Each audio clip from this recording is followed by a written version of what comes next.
Hello welcome back. എല്ലാവർക്കും നമ്മുടെ പുതിയൊരു വ്ളോഗിലേക്ക് സ്വാഗതം. നമ്മൾ കുറേ ദിവസമായിട്ട് ലോങ് വീഡിയോ ഇട്ടിട്ട് അപ്പോൾ ഇന്ന് എന്തായാലും ഇടാമെന്ന് വിചാരിച്ചു. അപ്പോൾ രാവിലെ തന്നെ ഒന്ന് അമ്പലത്തിൽ പോയിരുന്നു കേട്ടോ. അമ്പലത്തിൻ്റെ അകത്തെ കാഴ്ചകളൊന്നും ഞാൻ ഉൾപ്പെടുത്തിയിട്ടില്ല, കാരണം അവിടെ മൊബൈലും ഫോട്ടോഗ്രാഫിയും ഒക്കെ റെസ്ട്രിക്റ്റഡ് ആണെന്ന് എഴുതി വെച്ചിട്ടുണ്ടായിരുന്നു. അപ്പോൾ പുറത്തെ കാഴ്ചകളൊക്കെയാണ് ഞാൻ എടുത്തിട്ടുള്ളത്. നമ്മുടെ ഒരു വലിയ ആൽമരം ഉണ്ടായിരുന്നു അമ്പലത്തിൻ്റെ ഫ്രണ്ടിൽ തന്നെ. പിന്നെ സൂര്യനൊക്കെ ഉദിച്ച് വരുന്ന ഒരു സമയം, ഒരു 6 മണി ടൈമൊക്കെ ആയിട്ടുള്ളൂ. നല്ല വെളിച്ചം വന്നു തുടങ്ങുന്ന നേരമായിട്ടുള്ളൂ. നമ്മൾ കുറച്ച് നേരത്തെ തന്നെ പോയതാണ് കേട്ടോ, കാരണം ചൂടായി കഴിഞ്ഞാൽ പിന്നെ നമുക്ക് ആ പരിസരത്തൊന്നും നിൽക്കാൻ പറ്റില്ല, സമാധാനമായിട്ടൊന്നും തൊഴാൻ പോലും പറ്റില്ല. അതുകൊണ്ട് വെയിൽ വരുന്നതിന് മുമ്പ് പോയി വന്നു കേട്ടോ. അങ്ങനെ വീട്ടിൽ വന്നിട്ട് നോക്കുന്ന സമയത്ത് നമ്മുടെ ജനലയുടെ ഫ്രണ്ടിൽ ഇതുപോലൊരു സംഭവം വന്നിരിക്കുന്നുണ്ട്. അപ്പോൾ അടുത്ത് വന്ന് നോക്കിയപ്പോൾ ഒരു കൊക്കാണ് കേട്ടോ. ഇതിനൊന്നും ഇത്ര അടുത്ത് ഞാൻ ഇതുവരെ കണ്ടിട്ടില്ല. നല്ല ഭംഗിയുണ്ടായിരുന്നു കാണാനായിട്ട്, പക്ഷേ ഭയങ്കര ബുദ്ധിയോടോ. മൊബൈലും എൻ്റെ ഫോണിൻ്റെ കളറും തിളക്കമൊക്കെ കണ്ടപ്പോൾ ആളങ്ങനെ ഇങ്ങോട്ട് പറന്നുപോയി. അത് കഴിഞ്ഞിട്ട് പിന്നെ നമുക്കൊരു പാർസൽ വന്നിട്ടുണ്ടായിരുന്നു. ആ പാർസലൊന്ന് പൊട്ടിക്കാൻ ഇന്നലെ വന്നതാണ് കേട്ടോ, അത് പറ്റിയിട്ടുണ്ടായിരുന്നില്ല. അപ്പോൾ അതൊന്ന് പൊട്ടിക്കാമെന്ന് വിചാരിച്ചു. കുട്ടികളാണ് കേട്ടോ അൺബോക്സ് ചെയ്യുന്നത്. വേറൊന്നുമല്ല, കുറച്ച് പ്ലാൻ സ്റ്റാൻഡാണ്.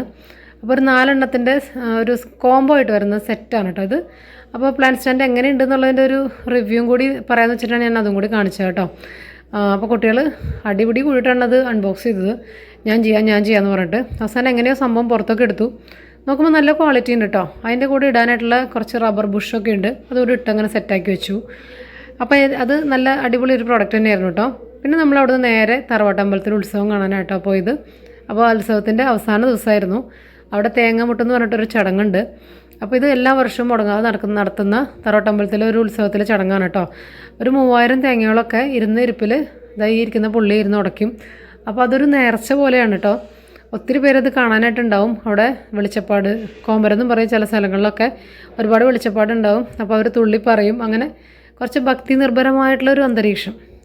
കുറച്ച് സമയം അവിടെയൊക്കെ നിന്ന് നമ്മളവിടെ ചിലവഴിച്ച് അവിടുന്ന് ഫുഡൊക്കെ ഉണ്ടായിരുന്നു, അതൊക്കെ കഴിച്ച്. നല്ല വെയിലാട്ടോ, 2-2:30 നേരമായിട്ടുണ്ട്. നമ്മൾ വീട്ടിലൊക്കെ പോയി കുറച്ച് റെസ്റ്റൊക്കെ എടുത്തിട്ടാണ് ഇങ്ങോട്ട് വന്നത്. അപ്പോൾ ഞങ്ങൾക്ക് അതൊന്നും എടുക്കാൻ നേരം കിട്ടിയില്ല, കാരണം മൊത്തത്തിൽ ബിസിയുള്ള ദിവസമല്ലേ. വരാനും കൂടി ഉള്ളതുകൊണ്ട് ഒരുപാട് കാര്യങ്ങൾ പാക്ക് ചെയ്യാനും ഒക്കെ ഉണ്ടായിരുന്നു. ഈ തേങ്ങാമുട്ട് നമ്മൾ ചെയ്യുന്നത് ശരിക്കും പറഞ്ഞാൽ വിഘ്നങ്ങൾ മാറാനാട്ടോ. അതായത് വിഘ്നേശ്വരൻ്റെ അമ്പലമാണ്, അതായത് ഗണപതിയുടെ ക്ഷേത്രമാണ്. അപ്പോൾ അതുകൊണ്ട് തേങ്ങാമുട്ട് ഭയങ്കര വിശേഷമാണ് കേട്ടോ ഇവിടെ. പിന്നെ ഒരുപാട് ആളുകളുണ്ടായിരുന്നു. പിന്നെ അധികം പേരും നമ്മുടെ ഈ ഒരു ചുറ്റുവട്ടത്തുള്ളതൊക്കെ നമ്മുടെ സ്വന്തക്കാർ തന്നെയാണ്. എല്ലാവരും ഈ ഒരു ദിവസമാണ്, എത്ര അകലെ ഉണ്ടെങ്കിലും അവർ നാട്ടിൽ വരുന്ന ഒരു ദിവസം എന്ന് പറഞ്ഞാൽ ഏകദേശം ഈ ഒരു ദിവസം തന്നെയാണ് സാധാരണ വിശേഷ ദിവസങ്ങളെക്കാളും. അതുകൊണ്ട് തന്നെ നമുക്ക് കാണാൻ കഴിയാത്ത അത്രയും അകലെയുള്ള ആൾക്കാരെ വരെ ഈ ഒരു വിശേഷ ദിവസം വന്നാൽ കാണാൻ പറ്റും. ഒരുപാട് ബന്ധങ്ങൾ പുതുക്കാൻ പറ്റും. അങ്ങനെയൊക്കെയുള്ള ഒരു ഒക്കേഷനും കൂടിയാണ് കേട്ടോ. അപ്പോൾ അവിടെ ചെറിയ രീതിയിലുള്ള ഐസ്ക്രീം വണ്ടികളും കാര്യങ്ങളൊക്കെ ഉണ്ട്. അത് കണ്ടപ്പോൾ പിള്ളേർക്ക് അത് വേണമെന്നൊരു പൂതി. അങ്ങനെ അച്ഛനും കാണാണ്ട് ഞാൻ രണ്ടാൾക്കും അതൊരെണ്ണം മേടിച്ചു കൊടുത്തു. ഓരോന്ന് വിധം ഞാനും കഴിച്ചോട്ടോ. അവൻ എനിക്കും ഇങ്ങനെയുള്ള സമയത്ത് എന്തെങ്കിലുമൊക്കെ ഇതുപോലെ ഐസ്ക്രീം കാര്യങ്ങളൊക്കെ കഴിക്കാനൊരു പൂതി എപ്പോഴും ഉണ്ടാവാറുണ്ട്. ആവശ്യം ഉള്ള സമയത്തല്ലേ, നമുക്ക് ആഗ്രഹിക്കുന്ന സമയത്തല്ലേ എന്തെങ്കിലും കിട്ടണ്ടേ. അല്ലാത്ത സമയത്തൊക്കെ നമുക്ക് ഇങ്ങോട്ട് വാങ്ങിച്ചു കൊണ്ട് തരും, അങ്ങനെ കഴിക്കാറുണ്ട്. അതിനേക്കാളും നമുക്ക് ആ ഒരു വൈബൊക്കെ എൻജോയ് ചെയ്ത് ഒന്ന് ഐസ്ക്രീമൊക്കെ കഴിച്ച് അവിടെ നിന്നിങ്ങനെ, അതൊക്കെ ഒരു രസം തന്നെയല്ലേ. അപ്പോൾ എനിക്കതൊക്കെ ഇഷ്ടമാണ്. അപ്പോൾ അതുകൊണ്ട് നമുക്ക് ചെയ്യാൻ പറ്റുന്ന കുഞ്ഞു കുഞ്ഞു കാര്യങ്ങളൊക്കെ ആണെങ്കിലും അത് കുട്ടികൾക്ക് ചെയ്ത് കൊടുക്കാൻ ശ്രദ്ധിക്കാറുണ്ട് കേട്ടോ. അപ്പോൾ ആ സമയത്ത് നമ്മളിങ്ങനെ അസുഖം വരും അങ്ങനെ ഇങ്ങനെ ഒന്നും നോക്കാറൊന്നുമില്ല. പിന്നെ ഐസ്ക്രീം കഴിച്ച് കഴിഞ്ഞാൽ കുറച്ച് ചൂടുവെള്ളം അങ്ങോട്ട് കുടിക്കുക, തൊണ്ടയ്ക്ക് ആ തണുപ്പ് നിൽക്കാണ്ടിരുന്നാൽ മതി എന്നാണ് ഞാൻ പറയാറുള്ളത്. അങ്ങനെ ചെയ്യുമ്പോൾ നമുക്ക് പ്രശ്നവും വരാറില്ല. അപ്പോൾ ആ ഒരു ഉറപ്പിൽ ഞാൻ അങ്ങനെ ചെയ്തു. അങ്ങനെ ചൂടുവെള്ളമൊക്കെ കൊടുത്തു കുട്ടികൾക്ക്. പിന്നെ നമ്മളവിടെ നോക്കുമ്പോൾ ചെറിയ സ്റ്റാളുകളൊക്കെ ഉണ്ടായിരുന്നു. അവർ സ്വന്തമായിട്ട് ഉണ്ടാക്കിക്കൊണ്ട് വന്ന് സെയിൽ ചെയ്യുന്ന കേട്ടോ. നമ്മുടെ ഈ കയ്യിലിടുന്ന ബ്രേസ്ലെറ്റും കാര്യങ്ങളൊക്കെ. അങ്ങനെ അതൊന്ന് 2 വാങ്ങിച്ചു. അതിൻ്റെ പിന്നെ നമ്മൾ തിരിച്ച് വീട്ടിലേക്ക് വരുന്ന വഴിക്ക് ഒരു വീട്ടിൽ ഇതുപോലെ ഒരുപാട് പക്ഷികൾ വളർത്തിയിട്ടുള്ള കണ്ടു കേട്ടോ. സാധാ ലവ് ബേർഡ്സിനേക്കാളും കുറച്ചുകൂടി വ്യത്യാസമായിട്ട് നല്ല കുറച്ച് വില കൂടിയ വെറൈറ്റി എന്ന് തോന്നുന്നുണ്ട്. അതിന് കുറച്ച് വീഡിയോസൊക്കെ എടുത്തു. നല്ല രസമുണ്ടായിരുന്നു കാണാനായിട്ട് കേട്ടോ. അങ്ങനെ അമ്പലത്തിൽ നിന്ന് ഇറങ്ങാറായ സമയത്ത് നമുക്ക് പരിചയമുള്ളൊരു ഫാമിലീനെ കണ്ടു. അങ്ങനെ അവരും നമ്മളും കൂടിയിട്ട് പാർക്കിലേക്ക് പോയിട്ടോ. അവിടെ തൊട്ടടുത്തുള്ളൊരു പാർക്ക് തന്നെയാണ്. വലിയ പാർക്കെന്ന് പറയാനൊന്നുമില്ല, എന്നാലും അത്യാവശ്യം കുട്ടികൾക്ക് കളിക്കാനൊക്കെ ഉള്ള കുറച്ച് കാര്യങ്ങളൊക്കെ ഉണ്ട്. പിന്നെ നമുക്കൊന്ന് വർത്താനൊക്കെ പറഞ്ഞ് കാറ്റൊക്കെ കൊണ്ടിരിക്കാം. കുറേ നാളായി അവരെയും കണ്ടിട്ട്. അപ്പോൾ നമ്മളിങ്ങനെ വിശേഷങ്ങളൊക്കെ പറയാമെന്ന് വെച്ച് കരുതിയിട്ട് അങ്ങനെ പാർക്കിലേക്ക് പോയി. അവിടെ നല്ല മുളയൊക്കെ ഉണ്ട് കേട്ടോ. ആ മുളയുടെ ചോട്ടിൽ വന്നിരിക്കാൻ നല്ല രസമാണ്. പിന്നെ ചെറിയ വെയിൽ കാര്യങ്ങളൊക്കെ ഉണ്ട്, എന്നാലും കാറ്റുള്ളതുകൊണ്ട് നമുക്ക് ആ ചൂടത്ര. ഞങ്ങൾ ടിക്കറ്റൊക്കെ എടുത്ത് വരുമ്പോഴത്തേക്കും പിള്ളേർ അവരെ പാടം നോക്കി കളിക്കാൻ വേണ്ടി പോയിട്ടോ. അപ്പോൾ അവിടെ നല്ലൊരു മുള കൊണ്ട് ഉണ്ടാക്കിയിട്ടുള്ള ഒരു സീറ്റിംഗ് സ്പേസ് കണ്ടു. അവിടെ ഞങ്ങൾ വന്നിരുന്ന് വർത്താനൊക്കെ പറഞ്ഞ് ഈ കാണുന്ന കേട്ടോ സ്പേസ്.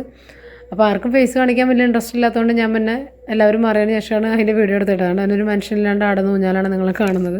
പക്ഷേ ഇതിനുള്ളിൽ ഇരിക്കാൻ ഭയങ്കര അടിപൊളിയാണ് കേട്ടോ. നല്ല തണുപ്പൊക്കെ ആയിട്ട് നല്ല രസമുള്ളൊരു സ്ഥലമാണ്. മുള എന്ത് തണുപ്പാണെന്നറിയോ. നമ്മളതിൻ്റെ താഴെ നിന്ന് വർത്താനം പറയുമ്പോൾ ഇത്രയും ചൂടുള്ള സമയത്ത് പോലും നല്ല കാറ്റും നല്ല കുളിർമയാണ് മുളയുണ്ടെങ്കിൽ. ഞങ്ങൾ ചെന്ന സമയത്ത് ആളുകൾ വന്ന് തുടങ്ങിയിട്ടേ ഉള്ളൂ കേട്ടോ. അതുകൊണ്ട് വലിയ തിരക്കൊന്നും ഉണ്ടായിരുന്നില്ല. കുറച്ച് കഴിഞ്ഞപ്പോൾ ഉണ്ട്, എൻ്റെ ദൈവമേ പൂരത്തിൻ്റെ ജനമായിരുന്നു അവിടെ. പിന്നെ അവിടെ ഞാൻ നോക്കുമ്പോൾ നല്ലൊരു ചാമ്പ മരം കണ്ടു കേട്ടോ. നമ്മൾ പിന്നെ ഫ്രൂട്ട് പ്ലാന്റ്സ് അവിടെ കണ്ടാലൊന്നും ശ്രദ്ധിക്കുമല്ലോ. ഞാൻ നോക്കുമ്പോൾ ഒറ്റ കായ്കളും കണ്ടില്ല.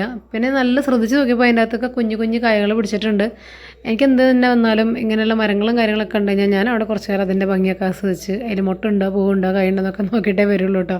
അത് പണ്ടുതൊട്ടുള്ള ഒരു ശീലമാണ്. അത് പിന്നെ നിങ്ങൾക്കും അറിയുന്നുണ്ടാവുമല്ലോ ഇപ്പോൾ നമ്മുടെ ചാനൽ കാണുമ്പോൾ. അങ്ങനെയൊക്കെയാണ് ഞാനവിടെ കുറച്ച് നേരം സ്പെൻഡ് ചെയ്തത്. അങ്ങനെ നമ്മൾ തിരിച്ച് വീട്ടിലേക്ക് വന്നപ്പോൾ ഒരു ഫലൂദ മിക്സ് നമ്മൾ ഓൾറെഡി വാങ്ങി വെച്ചിട്ടുണ്ടായിരുന്നു. പിള്ളേർക്ക് ഇപ്പോൾ തന്നെ ഫലൂദ വേണമെന്ന് പറഞ്ഞിട്ട് ഭയങ്കര ബഹളമായിരുന്നു. അങ്ങനെ അത് ഉണ്ടാക്കാമെന്ന് കരുതി. ഇത് പിന്നെ ഇൻസ്റ്റൻറ്റ് ഫലൂദ ആയതുകൊണ്ട് വേഗം പണി കഴിയില്ല. നമുക്ക് സേമിയ സെപ്പറേറ്റ് വേവിക്കൊന്നും വേണ്ട. നമ്മൾ അതിൽ പറഞ്ഞ അളവിൽ പാല് തിളപ്പിച്ച് ആ പാലിലേക്ക് ഈ ഒരു സംഭവം പൗഡർ ഇട്ട് കഴിഞ്ഞാൽ നല്ല ഇളക്കി സിമ്മിലിട്ട് അങ്ങനെ വേവിച്ച് ഒരു ടൈം പറഞ്ഞു 10 മിനിറ്റോ അങ്ങനെ എത്രയാണെന്ന് പറഞ്ഞിട്ടുള്ളതുകൊണ്ട് എല്ലാം ആ പാക്കറ്റിനകത്ത് തന്നെ ഉണ്ട്. അത് പ്രകാരം അങ്ങോട്ട് വേവിച്ച് വെച്ചാൽ മതി. പിന്നെ തണുത്തതിന് ശേഷം നമ്മൾ ഫ്രിഡ്ജിലേക്ക് വെച്ച് നല്ല ചില്ല് ചെയ്തിട്ട് അങ്ങോട്ട് കുടിച്ച് കഴിഞ്ഞാണ്ടല്ലോ നല്ല അടിപൊളി ടേസ്റ്റാണ് കേട്ടോ. ഈ ഒരു വേനൽ സമയത്ത് പെട്ടെന്നൊക്കെ ഉണ്ടാക്കി കൊടുക്കാൻ പറ്റിയ കാര്യമാണ്. ഇപ്പോൾ എൻ്റെ മക്കൾക്കാണെങ്കിൽ ഡെസേർട്ട് ഐറ്റംസ് ഭയങ്കര ഇഷ്ടമാണ്. ഐസ്ക്രീം ഇങ്ങനെയുള്ള കാര്യങ്ങൾ, കേക്ക്സ്, ഡെസേർട്ട്സ് അതൊക്കെ ഭയങ്കര ഇഷ്ടമാണ്. ഞാൻ ഓവറായിട്ട് കൊടുക്കാറില്ല.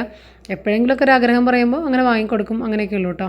പിന്നെ ഇപ്പോൾ വെക്കേഷനൊക്കെ അല്ലേ, അപ്പോൾ അവർക്ക് എന്തെങ്കിലുമൊക്കെ തിന്നാനും കുടിക്കാനൊക്കെ കുറച്ചും കൂടി സാധാരണ ദിവസത്തേക്കാളും താല്പര്യം ഉണ്ടാവുമല്ലോ. അത് വിചാരിച്ചിട്ട് അങ്ങനെ ഉണ്ടാക്കി കൊടുത്താൽ കേട്ടോ. പിന്നെ അവർക്ക് മാത്രമല്ല കേട്ടോ, എനിക്കും ഡെസേർട്ട്സൊക്കെ ഭയങ്കര ഇഷ്ടമാണ്. അതുകൊണ്ട് പിന്നെ അവരെ കുറ്റം പറഞ്ഞിട്ട് കാര്യമില്ല. അപ്പോൾ അങ്ങനെ നമ്മൾ റെഡിയാക്കി വെച്ചിട്ടുണ്ട്. ഇനി തണുത്ത് പതുക്കെ ഒന്ന് ഫ്രിഡ്ജിലേക്ക് കയറ്റി വെക്കണം. ഇത് ഞാൻ ഉണ്ടാക്കുന്ന നേരത്ത് ഇടയ്ക്കിടയ്ക്ക് വന്ന് ചോദിക്കും, അമ്മ ആയോ അമ്മ ആയോ. അപ്പോൾ ഞാൻ പറയും ആയിട്ടില്ലേ മോളെ, ഇതിങ്ങനെ റെഡി ആവണം, റെഡി ആയി കഴിഞ്ഞ് തണുക്കണം, പിന്നെ വീണ്ടും തണുപ്പിക്കണം, എന്നിട്ടൊക്കെ കുടിക്കാൻ പറ്റുള്ളൂ. അപ്പോൾ അങ്ങനെ പറഞ്ഞു വിട്ടിട്ടുണ്ട്. ഇനി പിന്നെയും വരും കേട്ടോ, ഒരു 10 മിനിറ്റ് കഴിയുമ്പോൾ വീണ്ടും വരും. അങ്ങനെ ചോദിച്ചുകൊണ്ട് നിൽക്കും. ഇത് കഴിക്കുന്നവരെ ചോദിച്ചുകൊണ്ട് നിൽക്കും കേട്ടോ. അങ്ങനെ ഇതെല്ലാം ഉണ്ടാക്കി തണുക്കാനായിട്ട് വെച്ച് കഴിഞ്ഞിട്ട് പിന്നെ ഗാർഡനിലേക്ക് ഇറങ്ങി. കുറച്ച് കാറ്റൊക്കെ കൊണ്ട് നടക്കാൻ വെച്ച് ഇറങ്ങി നോക്കുമ്പോൾ ഉണ്ട് നമ്മുടെ മൽബറിൽ നല്ല പഴുത്ത് തുടുത്തിട്ടുള്ള ഒരു മൽബറി നിൽക്കണം. ഇത്രയും കറുത്ത കളറായിട്ട് അങ്ങനെ മൽബറി കിട്ടാറില്ല കേട്ടോ. കാരണം നല്ലൊരു റെഡ് കളർ വരുമ്പോൾ തന്നെ അത് കിളി കൊത്തി കൊണ്ടുപോകും. നമ്മൾ നാളത്തേക്ക് വെച്ച് കഴിഞ്ഞാൽ നെക്സ്റ്റ് ഡേ എന്തായാലും കിളി കൊണ്ട് നമുക്ക് കിട്ടാറില്ല. അതുകൊണ്ട് എനിക്ക് ഭയങ്കര സന്തോഷമായിട്ടാണ് കണ്ടപ്പോൾ. കഴിച്ചപ്പോൾ അതിനേക്കാളും ടേസ്റ്റ് ആയിരുന്നു കേട്ടോ. ഞാനത് കയ്യിൽ പൊട്ടിച്ചെടുത്തിങ്ങനെ നോക്കിയപ്പോൾ ഉണ്ടല്ലോ നല്ല ബ്ലാക്ക് കളറിലുണ്ട്. എന്ത് രസമെന്ന് പറയുക കാണാനായിട്ട്. അതുപോലെ തന്നെയാണ് ടേസ്റ്റും. അതിൻ്റെ ചോര തുള്ളി പോലെയാണ് അതിൻ്റെ ഉള്ളിൽ നിന്നൊരു ചെറിയ തരി വെള്ളം നമ്മുടെ കയ്യിലേക്ക് ആകുമ്പോൾ. അടിപൊളിയായിരുന്നു കേട്ടോ. അപ്പോൾ നമ്മുടെ ചാനലും ഈ വീഡിയോസൊക്കെ നിങ്ങൾക്ക് ഇഷ്ടപ്പെടുന്നുണ്ടെങ്കിൽ തീർച്ചയായിട്ടും സബ്സ്ക്രൈബ് ചെയ്ത് സപ്പോർട്ട് ചെയ്യണേ.